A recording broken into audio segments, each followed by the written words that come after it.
여러분, 혹시 저처럼 이런 생각 해보신 적 있나요? 매일 아침 혈압약을 먹습니다.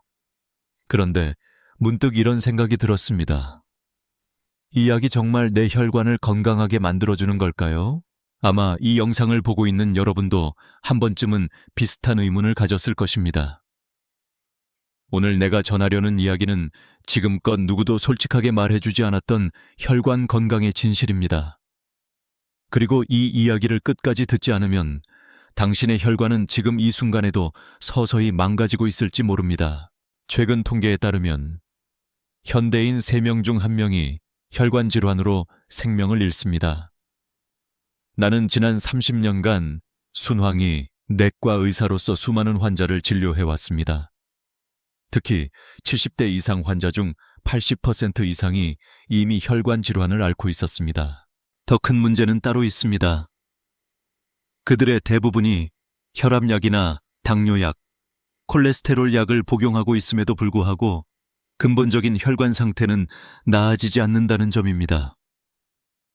많은 경우 수치는 안정적으로 보이지만 실제 혈관 내부는 탄력을 잃고 딱딱해지며 점점 막히고 있는 상황이었습니다. 혈압약은 팔뚝에서 측정한 혈압 수치를 일시적으로 낮춰줍니다. 하지만 말초 혈관의 염증이나 내피세포 손상 같은 핵심 문제는 해결하지 못합니다. 당뇨약 역시 마찬가지입니다. 혈당 수치를 낮추기는 하지만 인슐린 저항성이라는 본질적인 원인은 그대로 남습니다.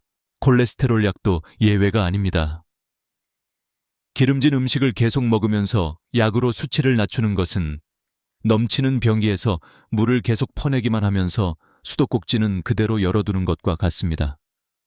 이처럼 약물은 단기적으로 수치를 조절할 수 있지만 문제의 뿌리를 해결하지는 못합니다. 나는 이 사실을 환자들에게 자주 설명해왔습니다. 하지만 많은 이들은 여전히 약만 믿고 생활 습관은 바꾸지 않습니다. 그러나 진짜 해결책은 따로 있습니다. 예를 들어 65세 남성 환자 한 분은 10년 넘게 3가지 혈압약을 복용하고 있었습니다. 그런데도 혈압은 불안정했고 어지럼증과 피로를 자주 호소했습니다. 나는 식단과 운동을 포함한 자연적인 방법을 알려드렸습니다. 약은 그대로 두고 생활 습관만 조금 바꿨을 뿐이었습니다. 6개월 후 그분은 혈압이 안정되었고 약 복용량도 절반으로 줄일 수 있었습니다. 무엇보다 몸이 훨씬 가볍고 활력 있다고 말씀하셨습니다. 이처럼 약물만으로는 한계가 있습니다. 생활 습관 개선이 반드시 병행되어야 합니다. 미국 클리블랜드 클리닉의 연구에 따르면 식단과 운동을 병행한 그룹이 약물만 사용한 그룹보다 혈관 탄력 회복 속도가 2배 이상 빨랐습니다. 혈관의 내피세포는 외부 자극에 민감하게 반응하고 적절한 환경이 주어지면 스스로 회복하는 능력을 가지고 있습니다. 우리 몸은 스스로를 치유할 수 있는 놀라운 능력을 가지고 있습니다. 문제는 우리가 그 능력을 충분히 활용하지 못하고 있다는 것입니다. 해답은 멀리 있지 않습니다. 당신의 부엌과 식탁, 그리고 매일의 생활 속에 그 모든 열쇠가 있습니다. 건강한 기름을 선택하고 적절한 운동을 실천하며 필요한 보충제를 챙기고 무엇보다 식단을 바꾸는 것. 이 간단한 변화들이 쌓이면 약에 의존하지 않고도 혈관 건강을 회복할 수 있습니다. 이제 본격적인 이야기를 시작해보려 합니다. 다음에서는 혈관을 보호하는 데 있어서 가장 중요한 영양소 중 하나인 비타민 K에 대해 알아보겠습니다. 비타민 K가 어떻게 혈관의 석회화를 막고 심장과 신장을 보호하는지 구체적으로 설명드리겠습니다. 우리가 흔히 알고 있는 비타민 중에 혈관 건강에 가장 강력한 영향을 주는 영양소가 있습니다. 바로 비타민 K입니다. 하지만 놀랍게도 대부분의 사람들은 비타민 K가 단지 혈액 응고에만 관여한다고 알고 있습니다. 실제로 내 진료실을 찾는 수많은 환자들조차 비타민 K의 진짜 역할을 거의 모르고 있었습니다. 비타민 K는 단순한 비타민이 아닙니다. 이 영양소는 혈관을 석회화로부터 지켜주는 핵심 방패입니다. 혈관이 석회화된다는 것은 쉽게 말하면 물때 낀 수도관처럼 딱딱하게 굳는다는 뜻입니다. 한번 굳어버린 혈관은 탄력을 잃고 혈압은 오르고 심장은 더 큰 부담을 받게 됩니다. 비타민 K는 혈액 속 칼슘이 뼈로 잘 이동하도록 도와줍니다. 칼슘이 혈관벽에 쌓이지 않도록 막아주는 역할을 합니다. 즉, 혈관을 청소하고 지키는 영양소인 셈입니다. 덴마크에서 무려 23년간 진행된 연구에 따르면 비타민 K를 충분히 섭취한 사람은 말초동 맥질환 발생 위험이 34%나 낮아졌다고 합니다. 실제로 나 역시 수많은 환자들의 혈관 탄력 검사를 해보았고, 비타민 K 섭취량이 높은 분들일수록 혈관의 경직도 수치가 확실히 낮았습니다. 내가 만난 68세 여성 환자분은 수년째 혈압약을 복용하고 있었지만 혈관 석회화가 진행되어 있었습니다. 그분께 비타민 K가 풍부한 식단을 권하고 지용성 흡수를 높이는 방법까지 안내한 결과 3개월 만에 혈관의 유연성이 눈에 띄게 회복되었습니다. 이처럼 비타민 K는 약으로는 절대 얻을 수 없는 치유 효과를 가지고 있습니다. 그렇다면 비타민 K는 어디에 들어있을까요? 가장 쉽게 접할 수 있는 식품은 시금치, 케일, 청경채와 같은 진한 녹색 채소들입니다. 이 채소들에는 비타민 K1이 풍부하게 들어있습니다. 그런데 여기서 중요한 포인트가 하나 있습니다. 비타민 K는 지용성입니다. 즉, 건강한 지방과 함께 섭취해야 흡수율이 올라갑니다. 시중에 파는 비타민 K 보충제의 90%는 제대로 흡수되지 않는 경우가 많습니다. 그래서 나는 환자들에게 시금치를 올리브 오일에 살짝 볶아 드시라고 말합니다. 이 방법만으로도 흡수율이 최대 5배까지 높아집니다. 색깔도 중요합니다. 잎이 진할수록 초록색이 짙을수록 비타민 K 함량이 높습니다. 비타민 K 외에도 우리가 주목해야 할 또 다른 형태가 있습니다. 바로 비타민 K2입니다. K2는 발효식품에 풍부합니다. 대표적으로는 나토, 치즈, 버터 같은 음식들이 있습니다. K2는 K1보다 혈관 석회화 방지에 최대 7배 더 효과적이라는 연구 결과도 있습니다. 비타민 K를 섭취할 때 함께 복용하면 좋은 영양소가 하나 더 있습니다. 바로 비타민 D입니다. 비타민 D는 칼슘의 흡수를 도와주고 비타민 K는 그 칼슘이 혈관이 아닌 뼈로 가도록 유도합니다. 이 두 영양소는 함께 섭취할 때 시너지 효과를 냅니다. 다만 주의할 점이 있습니다. 와파린 같은 한근고제를 복용 중인 분들은 반드시 주치의와 상담 후 비타민 K 섭취를 조절해야 합니다. 나는 혈관이 좋지 않은 환자들에게 매일 한 컵 분량의 시금치를 올리브유에 볶아 드시라고 권합니다. 그것만으로도 충분히 시작할 수 있습니다. 그리고 하루 권장량보다 조금 더 200마이크로그램 정도 섭취하면 혈관 건강을 유지하기에 이상적입니다. 이제 여러분은 비타민 K가 단순한 혈액 응고 비타민이 아니라 혈관을 지키는 숨은 영웅이라는 사실을 알게 되었습니다. 다음에서는 우리 혈관을 망치는 나쁜 기름과 회복시키는 좋은 지방의 비밀을 알려드리겠습니다. 아무리 비타민을 잘 챙겨 먹어도 지방을 잘못 섭취하면 모든 노력이 수포로 돌아갈 수 있습니다. 기름이라고 하면 대부분의 사람들은 몸에 나쁜 것부터 떠올립니다. 콜레스테롤이 쌓이고 혈관이 막히고 살이 찌는 원인이라고 생각합니다. 그래서 기름은 무조건 줄여야 한다고 말하는 경우가 많습니다. 하지만 모든 기름이 나쁜 것은 아닙니다. 어떤 기름은 혈관 건강을 해치지만 어떤 기름은 오히려 혈관을 보호하고 회복시킵니다. 그 차이를 만드는 것이 바로 불포화 지방산입니다. 이 지방산은 혈관 내 염증을 줄이고 혈관벽을 부드럽게 유지하며 나쁜 콜레스테롤 수치를 낮추는 데 도움을 줍니다.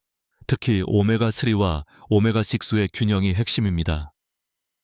이 둘은 모두 불포화 지방산이지만 우리 몸에서 하는 역할은 다르고 섭취하는 비율이 건강에 큰 영향을 줍니다. 이상적인 섭취 비율은 오메가3 하나에 오메가6 4개 정도입니다. 하지만 요즘 우리의 식단은 오메가3는 거의 없고 오메가6는 15배에서 많게는 25배 이상 많습니다. 다시 말하면 몸속에 염증을 일으킬 수 있는 지방을 너무 많이 먹고 있다는 뜻입니다. 오메가6가 지나치면 혈관벽이 두꺼워지고 혈액이 끈적해지면서 순환이 나빠집니다. 결국 혈압이 오르고 심장은 더 큰 부담을 받습니다. 실제로 내 진료실을 찾은 60대 환자 한 분은 건강을 생각해 매일 아침 참기름을 한 숟갈씩 드셨습니다. 그런데 혈관 검진 결과는 놀라웠습니다. 혈관벽이 두꺼워져 있고 말초 혈류가 좋지 않았습니다. 참기름은 분명 몸에 좋은 기름입니다. 하지만 오메가6의 비율이 매우 높습니다. 오메가3를 함께 섭취하지 않으면 참기름도 오히려 혈관 건강에 나쁜 영향을 줄 수 있습니다. 그렇다면 오메가3는 어디에 들어있을까요? 식물성 기름 중에는 들기름, 아마씨유, 호두유에 풍부하게 들어있습니다. 견과류 중에서는 호두와 치아시드가 대표적입니다. 이런 식물성 오메가3는 ALA라는 형태인데 우리 몸 안에서 EPA와 DHA로 바뀌어 작용합니다. 하지만 이 전환율은 높지 않습니다. 대략 5에서 10%밖에 되지 않습니다. 그래서 식물성 오메가3만으로는 부족할 수 있습니다. 가능하다면 동물성 오메가3도 함께 섭취해야 합니다. 청정 해역에서 잡은 생선, 예를 들어 고등어, 연어, 정어리, 참치 같은 생선에는 이미 EPA와 DHA 형태의 오메가3가 풍부하게 들어 있습니다. 내가 진료했던 72세 남성 환자 한 분은 중성지방 수치가 200을 넘고 있었습니다.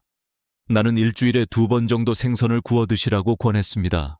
3개월 후 그분의 중성지방 수치는 200에서 120으로 내려갔습니다. 몸이 가벼워졌다고 하셨고 피로감도 줄었다고 하셨습니다. 오메가3를 꾸준히 섭취하면 혈관 건강은 물론이고 두뇌 기능과 눈 건강에도 도움이 됩니다. 특히 중장년층에게는 꼭 필요한 영양소입니다. 또 하나 주목할 기름은 바로 엑스트라버진 올리브 오일입니다. 이 기름은 오메가3와 오메가6를 모두 적당히 포함하고 있으며 폴리페놀과 올레산이라는 강력한 항산화 물질도 함께 들어 있습니다. 올레산은 간에서 담즙 배출을 촉진해 체내 콜레스테롤을 밖으로 배출하는 데 도움을 줍니다.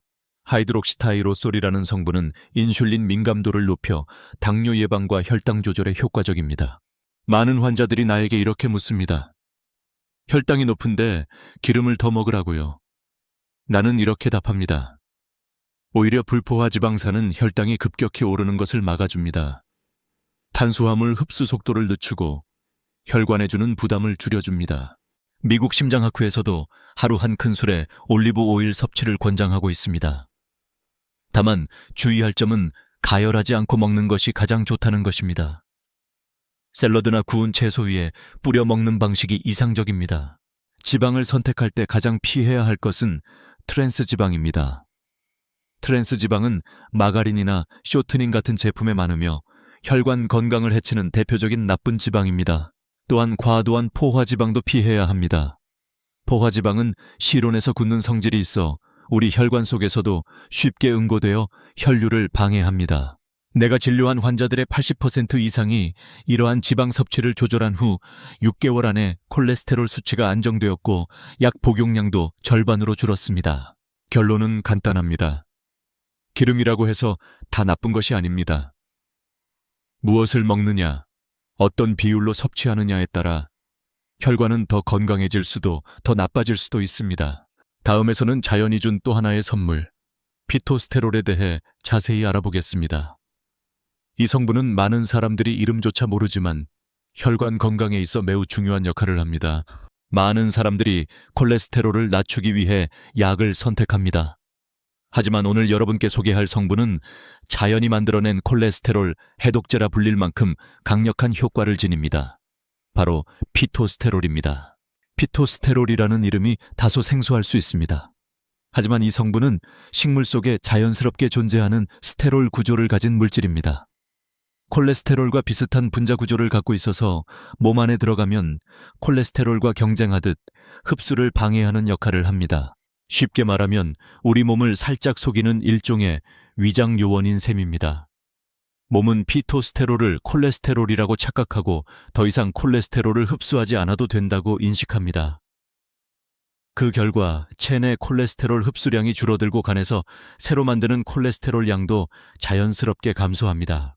미국 심장협회에서는 심혈관 질환 예방을 위해 하루 Dg의 피토스테롤 섭취를 권장하고 있습니다.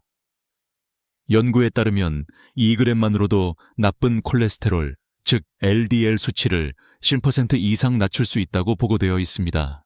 내가 진료했던 67세 여성 환자분은 총 콜레스테롤 수치가 250을 넘고 있었습니다.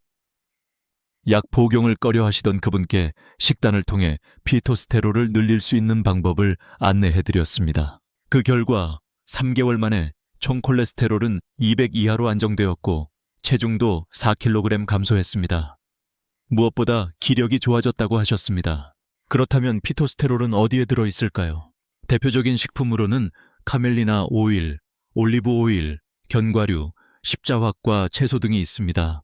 카멜리나 오일은 이름은 낯설지만 고대 로마 시대부터 사용되어 온 건강한 식물성 기름입니다.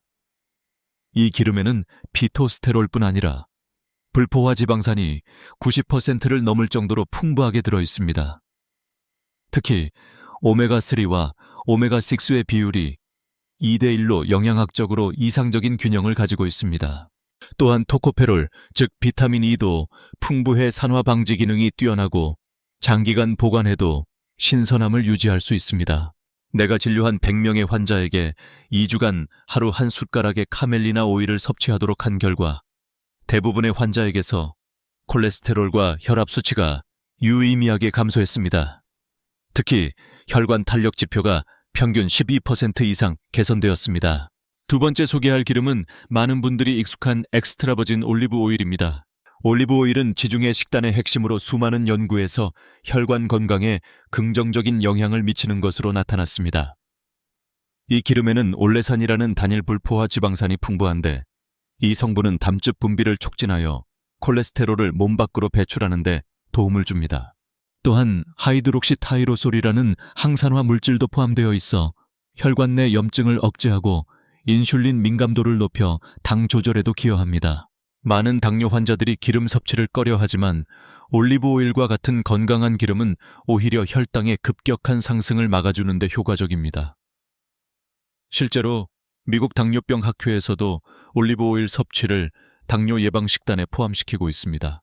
단, 올리브 오일은 가열하지 않고 그대로 섭취하는 것이 가장 좋습니다. 샐러드 드레싱이나 구운 채소 위에 뿌려 먹는 것이 이상적입니다. 세 번째 기름은 들기름입니다.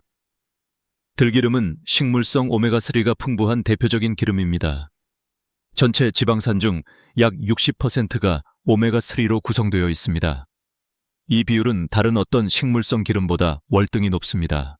특히 알파리놀렌산, ALA이라는 형태의 오메가3가 풍부한데 이 성분은 체내 염증을 줄이고 혈관벽을 부드럽게 유지하는 데 중요한 역할을 합니다.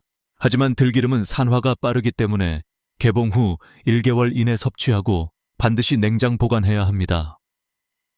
공기 접촉을 줄이기 위해 뚜껑을 잘 닫아 보관하는 것도 중요합니다. 가능하다면 통들깨를 구입해 기름 형태보다는 원물 상태로 섭취하는 것도 좋은 방법입니다.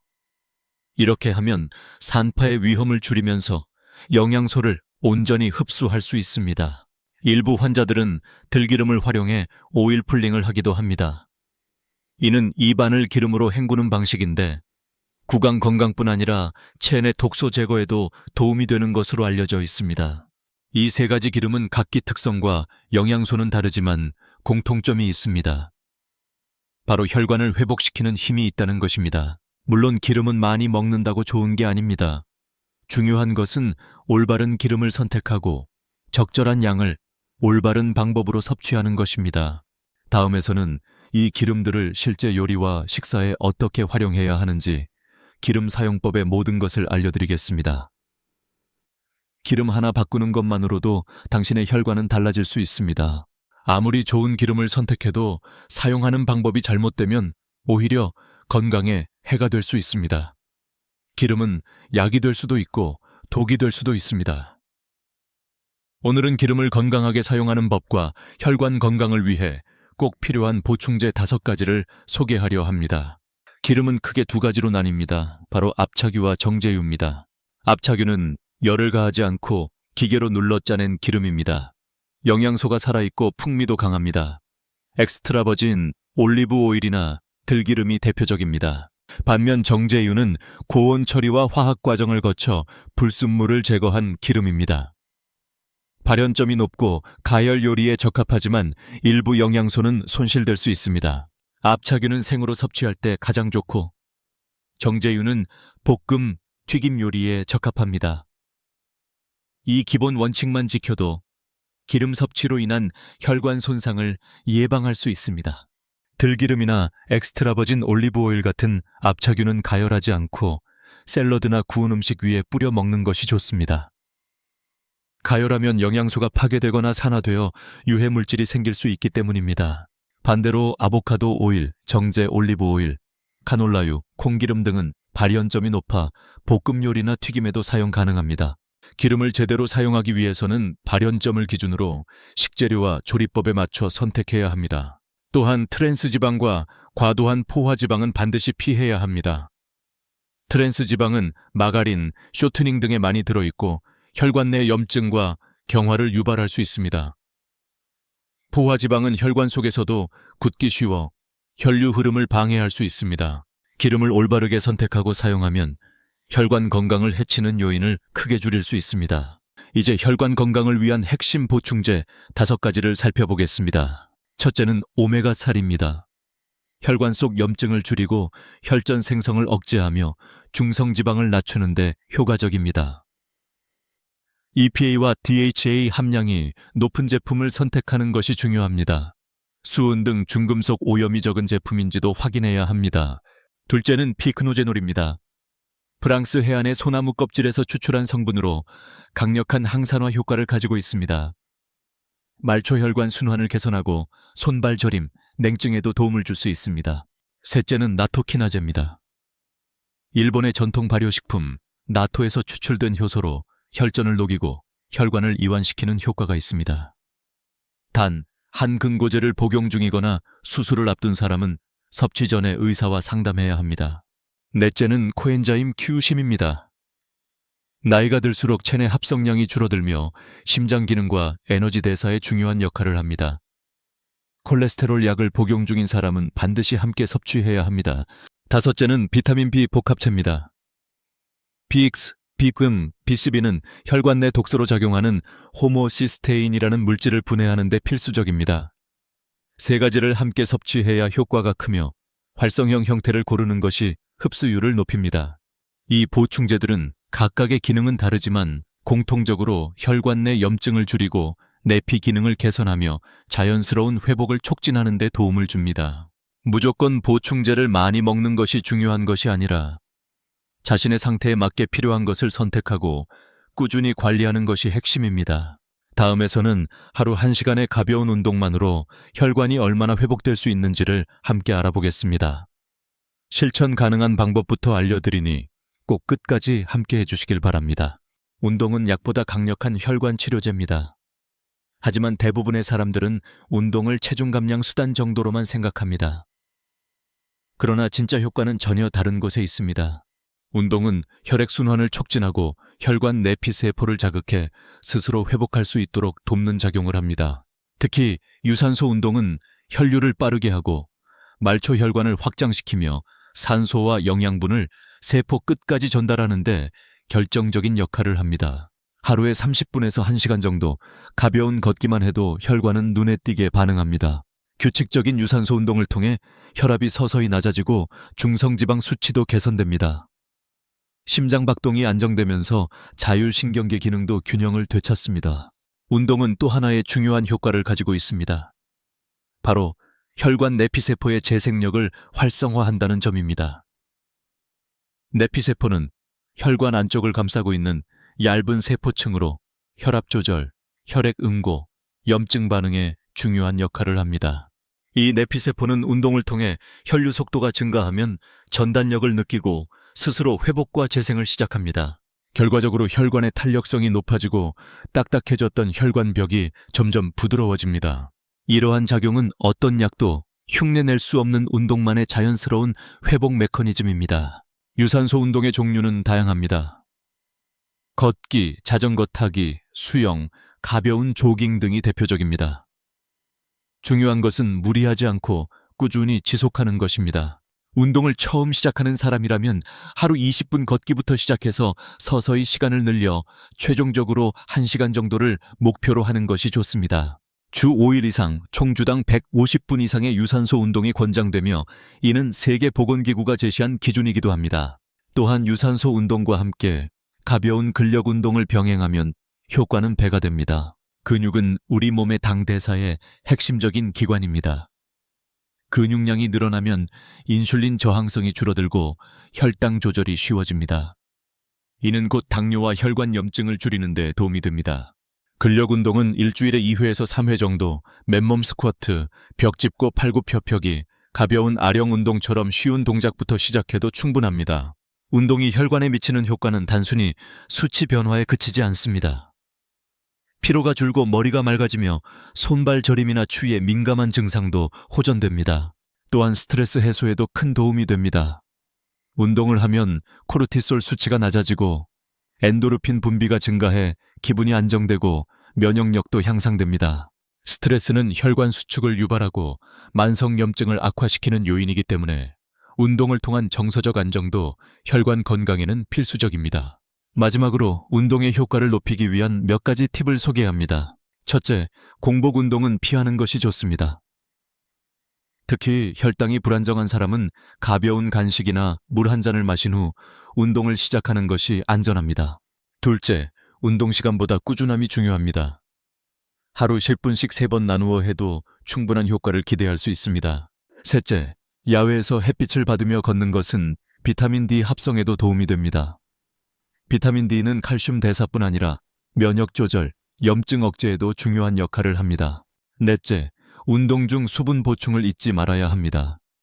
혈액이 끈적해지는 것을 방지하고 혈액 순환을 돕습니다. 하루 1시간의 운동은 단순한 습관이 아니라 당신의 혈관을 되살리는 자연 치료제입니다. 약 없이도 회복할 수 있다는 믿음은 이 작은 실천에서 시작됩니다. 다음에서는 운동과 함께 실천하면 더욱 효과적인 식사 습관에 대해 이야기하겠습니다. 당신의 식탁 위 작은 선택들이 혈관을 바꾸는 시작이 될 것입니다. 혈관 건강을 위해 아무리 좋은 보충제를 챙기고 운동을 꾸준히 하더라도 식사 습관이 잘못되어 있다면 효과는 반감됩니다. 식탁 위에서의 선택이 약보다 더 큰 변화를 만듭니다. 가장 먼저 바꿔야 할 것은 탄수화물 섭취 방식입니다. 현대인의 식단은 지나치게 정제된 탄수화물에 치우쳐 있습니다. 흰쌀밥, 흰 밀가루, 설탕, 단 음료, 빵, 떡 등 혈당을 급격히 높이는 음식이 대부분입니다. 이런 음식들은 혈당 스파이크를 유발하고 혈관 내 염증을 증가시키며 장기적으로는 당뇨와 동맥경화의 원인이 됩니다. 반대로 복합 탄수화물은 소화가 천천히 이루어져 혈당을 천천히 올리며 혈관에 부담을 주지 않습니다. 통밀, 현미, 귀리, 보리와 같은 곡물이 대표적입니다. 식이섬유가 풍부해 장내 미생물 환경을 개선하고 콜레스테롤 배출을 도와줍니다. 두 번째로 중요한 요소는 단백질 섭취의 균형입니다. 단백질은 근육 유지와 면역 기능에 필수지만 과도한 섭취는 간과 신장에 부담을 줄 수 있습니다. 특히 고령층이나 신장 기능이 약한 사람은 동물성 단백질을 과하게 섭취하는 것보다 식물성 단백질을 균형 있게 섭취하는 것이 더 안전합니다. 계란 1개, 두부 1모, 닭가슴살 소량 혹은 콩류, 견과류, 잡곡 등을 통해 부담 없이 단백질을 보충할 수 있습니다. 세 번째는 녹색 채소의 충분한 섭취입니다. 채소는 비타민, 미네랄, 항산화 성분을 풍부하게 제공하고 혈관벽을 보호하는 데 핵심 역할을 합니다. 특히 비타민 K가 풍부한 짙은 녹색 채소, 예를 들어 시금치, 케일, 청경차에 등은 혈관 석회화를 막는 데 매우 효과적입니다. 하루 6접시에서 7접시 정도의 채소를 꾸준히 섭취하는 것이 이상적입니다. 조리 시에는 들기름이나 올리브오일을 활용하면 비타민 K 등의 지용성 영양소 흡수율도 높아집니다. 네 번째는 식사 속 나트륨과 설탕 줄이기입니다. 외식이나 가공식품, 인스턴트 음식에는 숨은 나트륨과 당분이 과도하게 들어있습니다. 나트륨 과잉은 고혈압의 직접적인 원인이며 설탕은 염증 반응을 유발해 혈관 노화를 가속화합니다. 조리 시 소금은 줄이고 양념은 가능한 한 간단하게, 간장 대신 식초나 허브를 활용하는 것도 좋은 방법입니다. 간식은 과자나 빵 대신 견과류, 삶은 고구마, 당근 스틱처럼 천연 식재료를 선택하는 것이 바람직합니다. 5번째는 식사 시간과 간격을 일정하게 유지하는 습관입니다. 불규칙한 식사는 인슐린 분비를 혼란스럽게 하고 혈당 조절 기능을 떨어뜨립니다. 하루 3끼를 일정한 시간에 먹되 과식을 피하고 저녁은 가능하면 잠자기 3시간 전까지 마치는 것이 좋습니다. 또한 식사 속도도 중요합니다. 급하게 먹으면 포만감이 오기 전 과식하게 되며 소화 흡수에 부담을 줍니다. 한 입 한 입 천천히 꼭꼭 씹는 습관이 혈당 상승 속도를 낮추고 소화를 도우며 장 건강에도 긍정적인 영향을 줍니다. 마지막으로 중요한 것은 집밥의 힘을 믿는 것입니다. 집에서 직접 조리한 음식은 재료부터 조리법까지 통제할 수 있기 때문에 가장 안전하고 건강합니다. 가능하면 매일 한 끼 이상은 자연식 위주의 식사를 준비해 보십시오. 도시락을 싸는 것도 좋은 방법이며 회식이나 외식 자리에서는 해산물, 채소 위주 메뉴를 선택하는 습관을 들이십시오. 식사 습관은 단순한 선택이 아닙니다. 그것은 당신의 혈관에 매일 영향을 주는 가장 근본적인 생활입니다. 한 끼 한 끼가 혈관을 손상시킬 수도 있고 회복시킬 수도 있습니다. 다음에서는 생활 속 실천과 환자들의 실제 변화를 바탕으로 어떻게 혈관이 다시 젊어질 수 있는지를 확인해 보겠습니다. 건강한 혈관을 만들기 위해 지금까지 다양한 방법들을 이야기해 왔습니다. 올바른 식사, 좋은 기름의 선택과 사용법 필요한 보충제, 규칙적인 운동과 수면. 하지만 이 모든 것은 실천이라는 단어 없이는 의미를 갖기 어렵습니다. 오늘은 이 이론들을 일상 속에서 어떻게 적용할 수 있는지, 그리고 그 결과 어떤 변화가 일어나는지를 살펴보겠습니다. 첫 번째 실천은 외식 줄이기입니다. 대부분의 외식 음식은 과도한 나트륨과 설탕, 포화지방, 트랜스지방을 포함하고 있습니다. 주 1회 이하로 외식 횟수를 줄이거나 가능하면 한 끼 이상은 집에서 직접 조리한 식사를 준비해 보십시오. 회식 자리에서도 해산물 위주, 채소 위주 메뉴를 선택하고 술 대신 물이나 차를 함께 마시는 습관을 들이면 부담을 줄일 수 있습니다.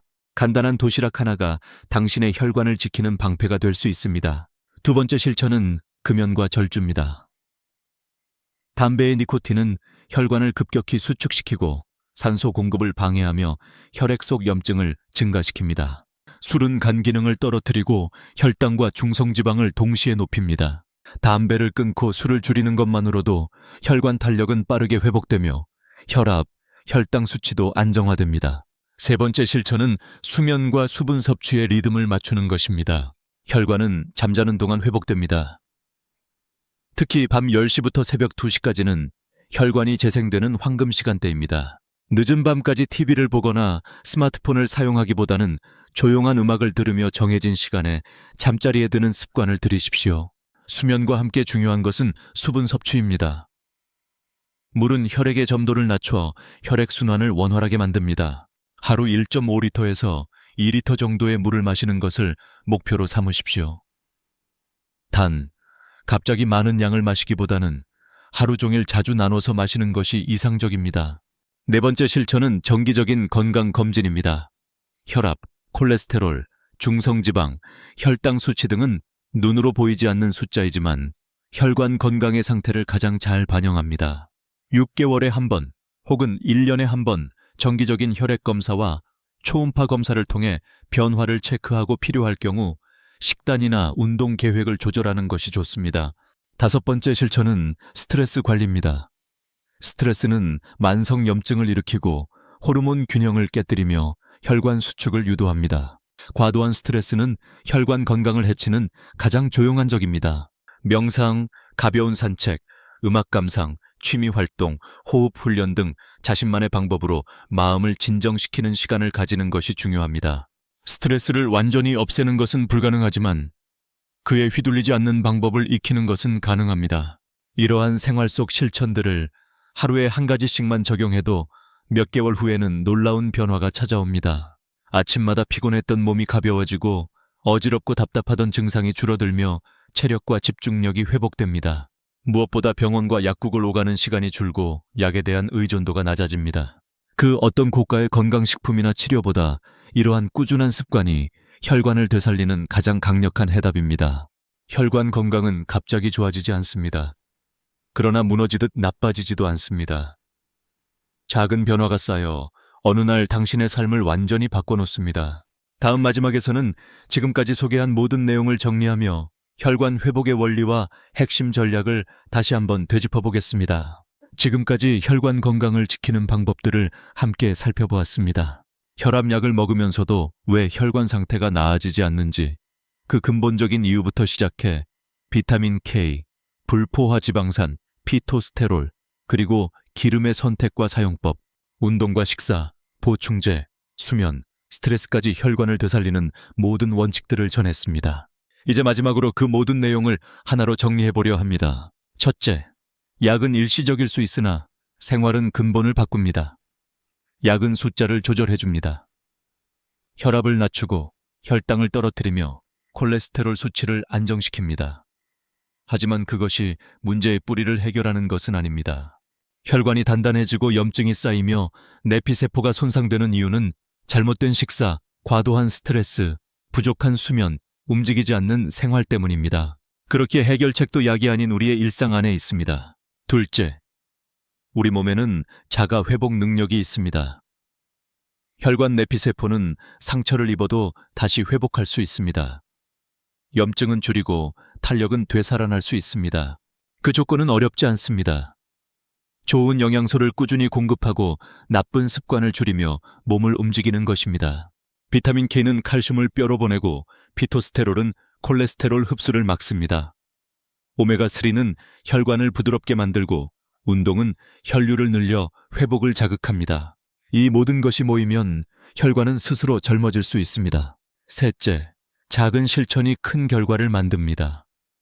하루 한 끼를 집밥으로 바꾸는 것, 올리브 오일 한 숟갈을 샐러드에 더하는 것, 10분 더 걷는 것, 밤 11시 전에 잠자리에 드는 것, 하루 물 8잔을 꾸준히 마시는 것, 이러한 사소한 변화들이 쌓여 몇 개월 뒤 혈관 나이를 되돌리고 약의 용량을 줄이며 삶의 질을 끌어올립니다.